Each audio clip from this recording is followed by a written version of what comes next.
Hi, my name is Thomas Moody, and this is my movie assignment for Psych 107. I'm doing my assignment over the Joker. The character in question is Arthur Fleck. In the movie The Joker, made in 2019, Arthur is a 33-year-old man that lives with his mother, who he has to take care of. Arthur has a mental disorder that makes him laugh uncontrollably at random times. As a kid, Arthur was abused and was led to believe that Thomas Wayne, a very influential man, was his dad by his mother, but later found out that his mother was lying. Arthur lives in Gotham City, which is a dystopian version of New York City, ridden with crime and poverty. The normal citizens of Gotham would routinely revolt against the elites of the city.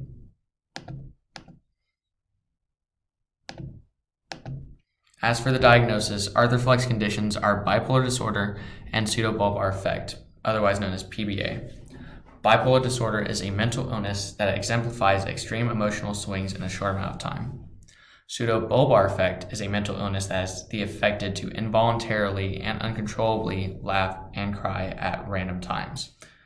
Arthur did have a therapist in the movie, although we didn't see her diagnose him. Gotham is an environment where the mental illness awareness would diagnose him with PBA. In the 1980s, most countries that weren't superpowers like the United States weren't exceptionally organized when it came to mental health awareness, so I don't believe that some cultures would have diagnosed Arthur with PBA. With both PBA and bipolar disorder, the people with these illnesses are portrayed in books, movies, as crazy and unable to function in social situations. They're also portrayed as violent, temperamental loners and unable to hold jobs. Symptoms that Arthur portrayed in the movie is depression and the pseudobulbar effect, which is the uncontrollable laughter.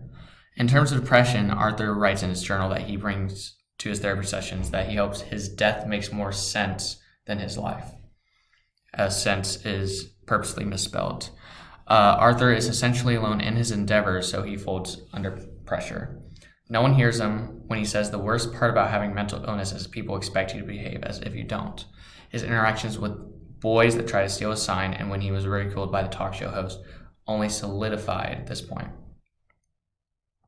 Throughout the entire movie, Arthur showed signs of PBA by having uncontrollable laughing fits. He had to carry around a card that tells people around about his condition whenever he would get in one of those fits. He also laughed in front of a live comedic audience in his time in Arkham Asylum. One symptom that Arthur doesn't show is that we never see a scene of uncontrollable crying, which is more common in PBA than the uncontrollable laughter aspect. The best treatment for PBA is the use of antidepressants, which have been shown to reduce the frequency and severity of the episodes.